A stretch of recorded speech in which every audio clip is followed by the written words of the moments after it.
नमस्कार दोस्तों, आज का ये वीडियो बहुत ही इंपॉर्टेंट और जरूरी है आप सभी के लिए। आज के इस वीडियो का टॉपिक है पेंशनर को 11 नए बेनिफिट दिए जाएंगे 1 फरवरी 2026 से। तो अगर आप एक पेंशनर है तो ध्यान रखिएगा 1 फरवरी 2026 से आपको 11 नए फायदे जो है वो सरकार द्वारा यहां पर दिए जाएंगे। अब क्या क्या फायदे क्या क्या बेनिफिट है वो आपको पूरा वीडियो देखने पर पता चलेगा। चैनल पे नए तो सब्सक्राइब करें और बेल आइकन पर नोटिफिकेशन पे क्लिक करें ताकि आपको आने वाले सभी नोटिफिकेशन रिगार्डिंग हमारे वीडियोस रेगुलरली मिलते रहे। आइए स्टार्ट करते हैं अपना आज के वीडियो को बिना किसी देरी के। सबसे पहला फायदा, सबसे पहला बेनिफिट आपको दिया जाएगा, अगर आपकी इनकम जो है 4,75,000 तक है तो आपको कोई भी ITR फाइल नहीं करनी है। ध्यान रखिएगा, इस बार सरकार ने ड्यू डेट जो है वो चेंज कर दिए। 31 जुलाई ITR 1 ITR 2 वालों के लिए है और 31 अगस्त आपके ITR 3 ITR 4 वालों के लिए है। तो अगर आप एक पेंशनर है, ITR 1 ITR 2 भरते हैं तो ध्यान रखिएगा आपकी अगर इनकम 4,75,000 से अंदर है तो आपको ITR फाइल करने की कोई रिक्वायरमेंट नहीं है। आइए थोड़ा सा इसको डिटेल में समझते हैं। अगर आप न्यू रिजिम में ऑप्ट करते हैं और बेसिक एग्जम्पशन लिमिट आपकी 4 लाख है, स्टैंडर्ड डिडक्शन यहां पर पेंशनर को दिया जाता है 75,000 रुपए का। तो यहां पर बेसिक एग्जम्पशन लिमिट और स्टैंडर्ड डिडक्शन अगर आप मिलाते हैं 4 लाख प्लस 75,000 रुपया, टोटल आपका निकल के आता है 4,75,000 रुपए, जिसमें आपको ना ही कोई इनकम टैक्स रिटर्न फाइल करने की जरूरत है, ना ही कोई यहां पर एडवांस टैक्स देने की जरूरत है, ना ही सेल्फ असेसमेंट टैक्स भरने की जरूरत पड़ेगी। तो अगर आपकी इनकम 4,75,000 के अंदर है तो ना इनकम टैक्स रिटर्न आपको भरना है न्यू रिजिम में, ना ही आपको कोई टैक्स देना है। अच्छा, ओल्ड रिजिम की अगर बात करें तो वहां पर 3 तरह की बेसिक एग्जम्पशन लिमिट दी गई है। अगर आप पेंशनर है, 60 साल से कम एज है तो 2.5 लाख की लिमिट है। पेंशनर है 60 से और 80 के बीच में तो 3 लाख, और 80 से ज्यादा है तो उसमें 5 लाख की लिमिट दी गई है। अब यहां पर स्टैंडर्ड डिडक्शन आपको 50,000 रुपए का दिया जाता है, जहां पर अगर आप टोटल अगर देखें तो टोटल लिमिट आपके लिए 3 लाख रुपए हो जाती है अगर 60 से कम है। 60 से ज्यादा 80 से कम है तो 3.5 हो जाएगी, और 80 से ज्यादा है तो उस केस में 5.5 लाख की आपके लिए लिमिट है। इस लिमिट के अंदर अगर आपकी एज ग्रुप आती है, ये लिमिट है, तो आपको ITR फाइल नहीं करना है, ना कोई ITR फाइल करना, ना ही कोई टैक्स आपको देना है। तो एक चीज ध्यान रखिएगा, बेसिक एग्जम्पशन लिमिट और स्टैंडर्ड डिडक्शन से अंदर अगर आपकी इनकम है, यानी 4,75,000 के अंदर इनकम है, न्यू रिजिम है, आपको इनकम टैक्स रिटर्न फाइल नहीं करना है। अच्छा, दूसरा फायदा, दूसरा बेनिफिट दिया गया 12,75,000 वालों के लिए, इनको कोई टैक्स नहीं देना है। अच्छा, यहां पर ITR तो फाइल करनी है क्योंकि 4,75,000 से क्रॉस होते ही आपको ITR फाइल करना मैंडेटरी हो जाएगा, लेकिन 12,75,000 रुपए तक अगर आपकी इनकम रही तो आपको कोई भी टैक्स सरकार को नहीं देना है। अगर 12,75 से क्रॉस हो गई तो उसका भी हम देखेंगे क्या दिया गया है। मान लीजिए आपकी 4 लाख तक की इनकम है तो उसके इसमें नील टैक्स रहेगा। 4 लाख से 8 लाख के बीच में है तो उसके इसमें 5% टैक्स रेट लगता है। इसका गैप कितना हुआ? 4 लाख का, जिसमें 5% टैक्स लगाकर 20,000 रुपए का टैक्स लायबिलिटी आती है। अच्छा, 8 लाख से 12 लाख की बात करें तो 10%, तो 4 लाख पे 10% यानी 40,000 की यहां पर टैक्स लायबिलिटी आती है। अब यहां पर 75,000 रुपया और एक्स्ट्रा है तो 75,000 आपका आ जाता है 12 लाख से 16 लाख के बीच में, 15% रेट है तो 75,000 पे आप 15% अगर करें तो 11,250 रुपए होते हैं। तो कुल यहां पर आप देख सकते हैं 71,250 की टैक्स लायबिलिटी आपको आ रही है। लेकिन क्योंकि यहां पर आपकी 12 लाख के अंदर इनकम आ जाएगी तो एक तो आपको रिबेट मिल जाएगा 60,000 रुपए का। जो पेंशनर है, रेसिडेंट है, उन्हें यहां पर 87A का रिबेट मिल जाता है अगर आपकी नॉर्मल इनकम है, स्पेशल इनकम पर आपको नहीं मिलता। तो 60,000 का एक तो ये फायदा मिलेगा, दूसरा स्टैंडर्ड डिडक्शन का जो फायदा है 75,000 का वो भी आपको मिल जाता है, आपकी टैक्स लायबिलिटी हो जाएगी नील। तो यहां पर आपकी 12,75,000 रुपए तक की इनकम पर कोई टैक्स लायबिलिटी नहीं आती है, आपको कोई एडवांस टैक्स भरने की जरूरत नहीं है, ना ही कोई सेल्फ असेसमेंट टैक्स आपको भरना है। रिटर्न भरेंगे लेकिन बिना टैक्स के। नॉर्मल इनकम है तभी ये फायदा बेनिफिट आपको 60,000 का मिलेगा। स्पेशल इनकम पर आपको कोई रिबेट का फायदा अलाउ नहीं होगा, यहां पर आपको टैक्स देना पड़ जाएगा। शॉर्ट टर्म कैपिटल गेन है, लॉन्ग टर्म कैपिटल गेन है। अच्छा, लॉन्ग टर्म कैपिटल गेन में 1,25,000 तक का एग्जम्पशन मिलता है, वो 12 लाख के अलावा आपको दिया जाता है, तो वो आपको बेनिफिट मिल जाएगा। लेकिन शॉर्ट टर्म में तो आपको मैंडेटरी टैक्स सरकार को देना होगा। 111A के अंदर सरकार ने स्पेशल इनकम को रिबेट 87A से हटा दिया है, अब आपको टैक्स वहां पर देना पड़ सकता है। भले ही 60,000 के अंदर भी क्यों ना हो तो भी आपको टैक्स देना पड़ेगा। ये सिर्फ बेनिफिट नॉर्मल इनकम के लिए दिया गया है।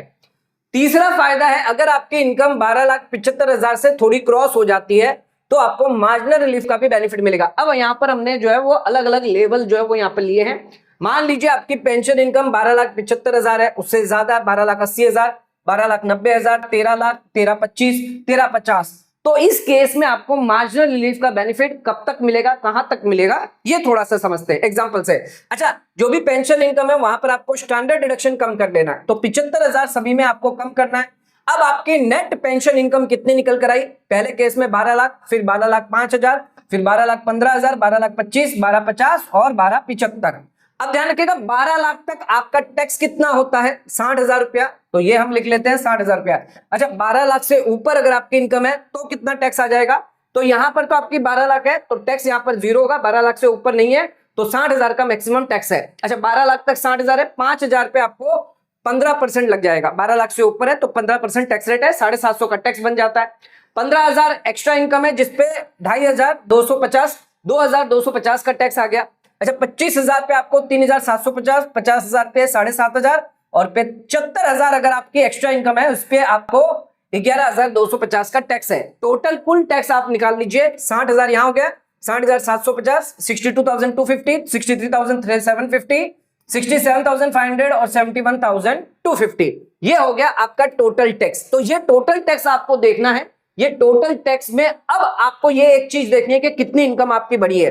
तो यहां पर आप देख सकते हैं 12 लाख में आपकी जीरो इनकम बढ़ी है, 12,05,000 में 5,000 एक्स्ट्रा इनकम आपकी बढ़ी है, यहां पर 15,000 बढ़ी है, यहां पर 25,000, यहां पर 50,000, यहां पर 75,000। अब इन दोनों को आपको कंपेयर करना है, एक तो टोटल टैक्स और कितनी इनकम आपकी बढ़ी है। देखें, टोटल टैक्स आपका 60,000 है, इनकम नहीं बढ़ी है, 12 लाख तक आपको छूट मिलेगी, कोई टैक्स नहीं लगेगा, ना ही कोई यहां पर मार्जिनल रिलीफ आपके लिए दी गई है। दूसरा देखते हैं 12,05,000 है तो यहां पर 60,750 का टैक्स आपका बन रहा है, लेकिन इनकम कितनी बढ़ी, 5,000, तो सरकार कहती है सिर्फ ये 5,000 का टैक्स देना है, बाकी की आपको 55,750 की मार्जिनल रिलीफ मिल जाएगी। तो इस केस में देख सकते हैं मार्जिनल रिलीफ आपको 55,750 की मिल गई, 5,000 आपका टैक्स आपको देना होगा। अच्छा, सेकंड केस आ गया, 12,90,000 थी, 12,15,000 हो गया, 12,15,000 में कितनी इनकम आपकी बढ़ी, 15,000 रुपए बढ़ी, लेकिन टैक्स कितना बढ़ गया, 62,250 रुपए, तो 47,250 की मार्जिनल रिलीफ, 15,000 आपको टैक्स देना है। यहां पर भी 25,000 टैक्स देना है, इनका जो डिफरेंस है 38,750 की मार्जिनल रिलीफ। यहां पर भी आप देख सकते हैं 50,000 है, अभी भी ये आपकी टैक्स लायबिलिटी से कम है, इनकम जो इंक्रीज हो रही है वो टैक्स लायबिलिटी से अगर कम है तो 50,000 का टैक्स, 17,500 की मार्जिनल रिलीफ। अब लास्ट वाला देखिए बहुत इंपॉर्टेंट है, 71,250 की यहां पर आपकी टैक्स लायबिलिटी है, लेकिन इनकम कितनी बढ़ी है, 75,000। क्या आप 75,000 देना चाहोगे, नहीं, तो यहां पर आपको 71,250 का टैक्स देना है, बाकी आपको मार्जिनल रिलीफ जीरो। तो इस तरह से आपकी जैसे जैसे इनकम बढ़ती जाएगी मार्जिनल रिलीफ वैसे वैसे कम होती जाएगी, टैक्स लायबिलिटी वैसे वैसे आपकी बढ़ती जाएगी। तो यह है मार्जिनल रिलीफ का कॉन्सेप्ट, ये सिर्फ आपको न्यू टैक्स रिजिम में अलाउ किया जाएगा। नेक्स्ट आ जाते हैं अपने फोर्थ बेनिफिट पे, ना ही कोई टीडीएस ना ही कोई टैक्स आपको लगेगा, रेंट इनकम पे 24 लाख तक की रेंट इनकम आपकी माफ होगी। अगर आपके घर है, मान लीजिए आपके 4 घर है, 1 2 3 4, सभी को यहां पर आपने मंथली रेंट पे दिया 50,000 50,000 50,000 50,000, यानी सालाना रेंट आपका हो गया 6 लाख 6 लाख 6 लाख 6 लाख।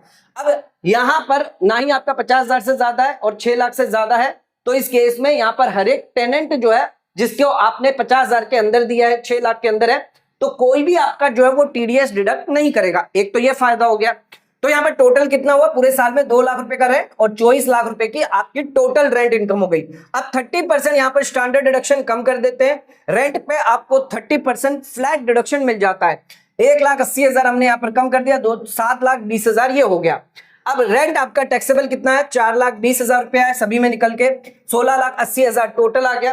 अब मान लीजिए आपने पहला घर और तीसरा घर जो है वो होम लोन लिया हुआ था, 20,000 रुपए की ईएमआई थी, यानी इंटरेस्ट था जिसका आप ब्याज पे कर रहे हैं, तो 2,40,000 ये कम हो गया, 4,80,000 आपका ये कम हो जाता है। तो आपकी नेट यहां पर टैक्सेबल इनकम निकल कर आती है 1,80,000 पहले घर में, 4,20,000 4,20,000 और यहां पर भी 1,20,000, टोटल इनकम आपकी 12 लाख रुपए निकल कर आती है। और 12 लाख तक आपको कोई टैक्स सरकार को नहीं देना, 60,000 रुपए का रिबेट आपको दिया जाता है। तो यहां पर 3 फायदे हो जाते हैं। एक तो यहां पर आपको कोई टीडीएस जो है वो यहां पर नहीं कटेगा, जो टेनेंट है वो आपका टीडीएस नहीं काटेगा, क्योंकि 50,000 से अंदर है, साल में 6 लाख के अंदर रहेगा, तो कोई टीडीएस नहीं डिडक्ट होगा। दूसरा, यहां पर आपको 12 लाख तक का एग्जम्पशन अलाउ हो जाता है, 12 लाख तक की इनकम अगर होती है तो उस केस में आपका कोई भी टैक्स नहीं कटेगा, यानी 60,000 का जो टैक्स है वो रिबेट आपको मिल जाता है। अगला आ जाता है कोई भी एडवांस टैक्स आपको नहीं देना है। ध्यान रखिएगा, पेंशनर जिनकी एज 60 साल या उससे ज्यादा है, एडवांस टैक्स की लायबिलिटी आप पर नहीं आती है। आपकी पेंशन है, इंटरेस्ट है, रेंट इनकम है, कैपिटल गेन, कोई भी इनकम हो सकती है, लेकिन बिजनेस और प्रोफेशन इनकम नहीं होनी चाहिए। अगर आपकी बिजनेस या प्रोफेशन इनकम है तो टोटल टैक्स लायबिलिटी 10,000 से कम हुई तो आपको एडवांस टैक्स देने की जरूरत नहीं है। अगर आपकी एंटायर टैक्स लायबिलिटी जो है वो आप ITR फाइल करते हैं तब आप जमा कर सकते हैं। ध्यान रखिएगा, सेल्फ असेसमेंट टैक्स। बाकी के केस में pension, interest, rent income, capital gain या बिजनेस इनकम 10,000 से ज्यादा है। अगर बिजनेस इनकम 10,000 से ज्यादा है तो आपको एडवांस टैक्स देना है, 10,000 से कम है तो उस केस में self assessment tax at the time of filing ITR आप भर सकते हैं, कोई दिक्कत नहीं है। आपको यहाँ पर 234B और 234C की जो इंटरेस्ट पेनल्टी है वो अप्लीकेबल नहीं होती है। अच्छा, ओल्ड रिजिम और न्यू रिजिम दोनों में ये फायदा आपको मिल जाता है। सीनियर सिटीजन जिनकी एज 60 साल है एंड कोई भी बिजनेस इनकम नहीं है, उनको एडवांस टैक्स का यहां पर फायदा मिलता है। तो पेंशनर जिनकी एज 60 साल तक है, बिजनेस इनकम नहीं है, एडवांस टैक्स का फायदा, बेनिफिट आपको मिल जाएगा। नेक्स्ट आ जाते हैं no ITR tax for exempt income. अच्छा, ये कुछ एग्जेम्प्ट इनकम है, इसके अलावा भी जो एग्जेम्प्ट इनकम है जिसमें ना ही आपको कोई टैक्स देना होता है, अगर सिर्फ आपके एग्जेम्प्ट इनकम है तो ITR फाइल भी मैंडेटरी नहीं होती है। ध्यान रखिएगा, एग्रीकल्चर इनकम हो गई, share of profit from partnership firm है, अगर आपको ब्याज मिल रहा है PPF का, सुकन्या समृद्धि योजना का, लाइफ इंश्योरेंस पॉलिसी की मैच्योरिटी मिल रही है, इंटरेस्ट मिल रहा है, कम्यूटेड पेंशन जो गवर्नमेंट एम्प्लॉय है उनको पूरा का पूरा एग्जाम्प्ट रहता है, ग्रेच्युटी गवर्नमेंट एम्प्लॉय के लिए पूरी की पूरी एग्जाम्प्ट रहती है। अगर ग्रेच्युटी नॉन गवर्नमेंट एम्प्लॉय को दी जा रही है 20 लाख तक आपकी एग्जाम्प्ट रहती है। स्कॉलरशिप मिल रही है, टैक्स फ्री बॉन्ड आपको NHI REC के मिल रहे हैं, या आपको EPF की मैच्योरिटी मिल रही है, या फैमिली पेंशन मिल रही है आर्म्ड फोर्सेस की, तो ये ज्यादातर जो इनकम है वो एग्जाम्प्ट रहती है। ग्रेच्युटी हो गई, कम्यूटेड पेंशन हो गया, अगर सिर्फ यही आपको मिल रहा है तो इस पर कोई TDS नहीं डिडक्ट होता। एक तो ये इनकम एग्जाम्प्ट रहती है, इन पर इनकम टैक्स रिटर्न भी फाइल करने की जरूरत नहीं है। अगर कोई नोटिस आती है तो आप जो है वो यहाँ पर नोटिस का जवाब दे सकते हैं, आप पर कोई भी टैक्स लायबिलिटी इसमें नहीं आएगी। जब टैक्स लायबिलिटी नहीं है, लिमिट में नहीं आती, तो आपको ITR भी फाइल करने की जरूरत नहीं होती है। अच्छा, अगला आ जाता है दो सेल्फ ऑक्यूपाइड प्रॉपर्टी जो है वो आपके लिए अब टैक्स फ्री कर दी गई है सरकार द्वारा। ध्यान रखिएगा, दो रेसिडेंशियल हाउस प्रॉपर्टी को आप सेल्फ ऑक्यूपाइड प्रॉपर्टी मान सकते हैं। पहले एक ही हाउस प्रॉपर्टी को आप सेल्फ ऑक्यूपाइड मानते थे, वहां पर आप जो है रेंट इनकम नील दिखाते थे, और दूसरी अगर प्रॉपर्टी होती थी तो वो डीम्ड लेट आउट होती थी जहां पर आपको नॉशनल रेंट दिखाना होता था। अच्छा, वहां पर कंडीशन थी कि 2-3 कंडीशन में दूसरे प्रॉपर्टी पे आप जो है सेल्फ ऑक्यूपाइड क्लेम कर सकते हैं, लेकिन वो कुछ ही पर्पस के लिए थी, जैसे एम्प्लॉयमेंट हो गया, बिजनेस पर्पस है तो उसके लिए क्लेम कर सकते हैं। लेकिन सरकार ने इस बार सभी चेंज कर दिया। अब किसी भी रीजन के लिए अगर आपकी दूसरी सेल्फ ऑक्यूपाइड प्रॉपर्टी खाली पड़ी है तो आप उस पर कोई भी रेंट ना दिखाएंगे तो भी चलेगा, यानी इसका फायदा आपको मिल जाएगा। अच्छा, फायदा कैसे मिलेगा, ध्यान रखिएगा, एनुअल वैल्यू जो है दूसरी प्रॉपर्टी की जो होगी वो आप नील दिखा सकते हैं। पहली की तो नील दिखाते थे, दूसरी की भी नील दिखाएंगे, भले ही आप वहां पर रह रहे हैं या खाली पड़ी है। ऐसा है कि एक प्रॉपर्टी में आप रह रहे हैं, दूसरी प्रॉपर्टी में आपके माता पिता रह रहे हैं, तो दो प्रॉपर्टी अब आपकी सेल्फ ऑक्यूपाइड मानी जाएगी, या दूसरी अगर खाली भी पड़ी हुई है तो भी वो सेल्फ ऑक्यूपाइड मान के उसको नील कर दिया जाएगा। उसमें लेट आउट आपको नहीं करना है, रेंट पर उसको नहीं देना, ये ध्यान रखिएगा। अगर रेंटल दोगे तो वो रेंट पे मानी जाएगी। अच्छा, एक हाउस प्रॉपर्टी पहले अर्लियर था, सेल्फ ऑक्यूपाइड प्रॉपर्टी एक मानी जाती थी, लेकिन अब जो सेकंड वन है उसको भी माना जाएगा। जो कंडीशन जो थी एम्प्लॉयमेंट बिजनेस वाली वो हटा दी, अब किसी भी रीजन के लिए आप कर सकते हैं। ये एप्लीकेबल होगा 1 अप्रैल 2025 से, यानी असेसमेंट ईयर 25-26 से। अच्छा, एग्जांपल समझ लीजिएगा, ये दूसरे घर का हम डीम्ड लेट आउट मानते, अगर ये चेंज नहीं आता तो कितनी टैक्स लायबिलिटी आती। रेंट इनकम आपकी 3 लाख की है, 30% स्टैंडर्ड डिडक्शन 2,10,000 रुपए हो गए, 63,000 का आपका टैक्स बना, सेस हो गया, तो 65,520 का टैक्स आपको देना पड़ता। लेकिन क्योंकि ये अमेंडमेंट लाया गया है, अब आपको कोई भी टैक्स जो है वो 65,520 पर नहीं देना है। दूसरी प्रॉपर्टी आप सेल्फ ऑक्यूपाइड प्रॉपर्टी दिखा सकते हैं। अच्छा, अगला आ जाता है लोअर और नील TDS सर्टिफिकेट। अगर आपकी जो टैक्स लायबिलिटी है वो 0 में आती है, 5% या कम में आती है, तो ये सर्टिफिकेट के लिए आप अप्लाई कर सकते हैं। जहां पर अगर आप सर्टिफिकेट जमा करते हैं, चाहे वो बैंक हो, कोई भी डिडक्टर हो, तो वो लोअर रेट पर आपका TDS डिडक्ट करेगा। तो TDS is deducted at lower rate, या फिर आपका TDS डिडक्ट ही नहीं होगा, निल रेट पे। अच्छा, एक्चुअल टैक्स लायबिलिटी या तो आपकी कम है या 0 है। Avoid extra TDS. अच्छा, एक्स्ट्रा टीडीएस ना काटा जाए, रिफंड ना लेना पड़े, इसके लिए आप ये सर्टिफिकेट ले सकते हैं। मान लीजिए नॉर्मल बैंक का इंटरेस्ट टीडीएस रेट है 10%, पर आप टैक्स स्लैब में आते हैं 0%, 5% में, तो एओ जो है वो सर्टिफिकेट इश्यू करेगा आइदर 0% के लिए या फिर 5% के लिए। 10% के इंस्टेड ऑफ 10% आपको 0% या 5% के लिए इश्यू कर देगा। अच्छा, बजट 2026 में एक नया अपडेट आया है। पहले ये मैनुअली आपको अप्लाई करना होता था, अब आप ऑनलाइन इनकम टैक्स पोर्टल पर इलेक्ट्रॉनिकली अप्लाई कर सकते हैं। यानी ये टीडीएस सर्टिफिकेट के लिए पहले डिपार्टमेंट के पास जाना पड़ता था, एप्लीकेशन लिखनी पड़ती थी, तब जाकर डिपार्टमेंट देता था, तो ये प्रोसेस बहुत जो है वो लेंथी हो जाता था, पेपर वर्क ज्यादा होता था। सरकार ने इस बार बजट में इसको चेंज कर दिया, अब आप ऑनलाइन भी कर सकते हैं 1 अप्रैल 2026 से। ये जो लोअर और नील टीडीएस सर्टिफिकेट जो है वो ऑनलाइन ही आपको अप्रूव कर दिया जाएगा। नेक्स्ट आ जाते हैं पेंशनर को एग्जेम्प्ट है आईटीआर फाइलिंग से। अच्छा, कौन से पेंशनर है जिनकी एज 75 साल या उससे ज्यादा है, रेसिडेंट है, उनकी सिर्फ पेंशन और बैंक इंटरेस्ट है, सेम बैंक में आ रही है, कोई अदर इनकम नहीं होनी चाहिए, जैसे business, profession, capital gain, rent income, dividend नहीं होना चाहिए। उन्हें एक डिक्लेरेशन जमा करना है फॉर्म 12BB-A के अंदर। ये डिक्लेरेशन बैंक को दिया जाएगा। बैंक यहां पर टीडीएस डिडक्ट करेगा आपकी पेंशन, इंटरेस्ट, इनकम को कैलकुलेट करके, अगर कोई डिडक्शन है उसको लेने के बाद आफ्टर 87A रिबेट कंसिडर करने के बाद जो भी टैक्स लायबिलिटी आएगी वो टैक्स सरकार को जमा कर दिया जाएगा। यहां पर पेंशनर को कोई आईटीआर फाइल नहीं करनी है, टीडीएस आपका 194B के तहत डिडक्ट किया जाएगा। टैक्स रेट वही लगेगी जो स्लैब रेट है, चाहे वो ओल्ड रिजिम ऑप्ट करे या न्यू रिजिम। आपको बतानी होगी कि आप न्यू रिजिम में जाना चाहते हैं या ओल्ड रिजिम में, उसके अकॉर्डिंग आपका टैक्स काटा जाएगा। अच्छा, आपका कोई भी सेविंग या एफडी अकाउंट नहीं होना चाहिए किसी अदर बैंक में। इसी के साथ टीडीएस या टीसीएस अगर आपका डिडक्ट हुआ है, कलेक्ट हुआ है, 50,000 से ज्यादा है, पेंशनर जिनकी एज 60 साल से ज्यादा है, कम है, तो 25,000 की लिमिट है। अगर टीडीएस आपका कटा है तो उस केस में आईटीआर फाइल करना फिर आपके लिए मैंडेटरी हो जाएगा। आप चाहें तो वॉलंटरली भी आईटीआर फाइल कर सकते हैं। नेक्स्ट आ जाते हैं 1 लाख रुपए से ज्यादा अगर आपका इंटरेस्ट हुआ तो टीडीएस अब आपका डिडक्ट किया जाएगा। पहले ये लिमिट 50,000 की थी, सरकार ने इसको बढ़ाकर 1 लाख कर दिया है। 194A के अंदर टीडीएस आपका डिडक्ट होगा 10% रेट के हिसाब से। Bank, post office, cooperative bank आपका टीडीएस डिडक्ट करेगी।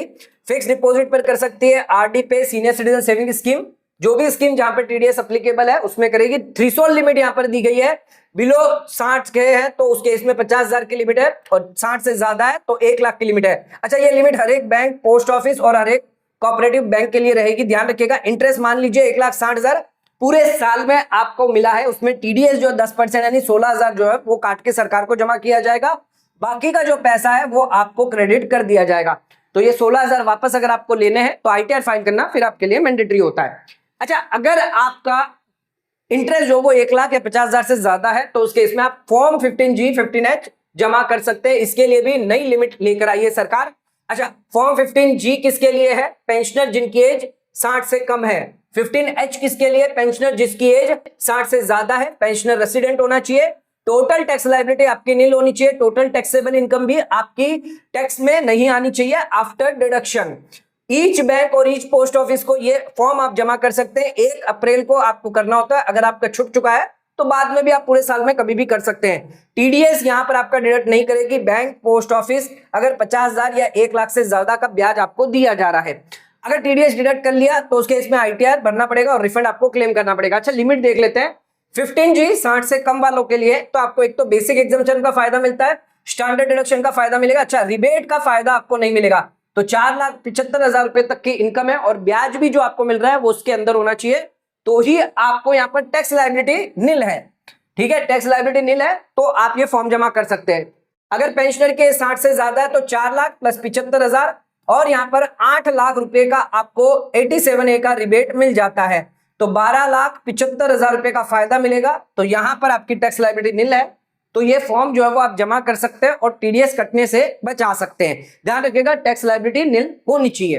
तो ये 11 फायदे, 11 बेनिफिट जो है वो पेंशनर को 1 फरवरी 2026 से दिए जा रहे हैं। अगर आपके कोई डाउट है, क्वेरी है तो आप हमें कमेंट करके पूछ सकते हैं। आज का वीडियो अगर आपको पसंद आए तो वीडियो को लाइक, शेयर, सब्सक्राइब करना ना भूलें। वीडियो को ज्यादा से ज्यादा शेयर करें ताकि और लोगों तक इसकी नॉलेज पहुंच सके। आज का वीडियो खत्म करते हैं, धन्यवाद।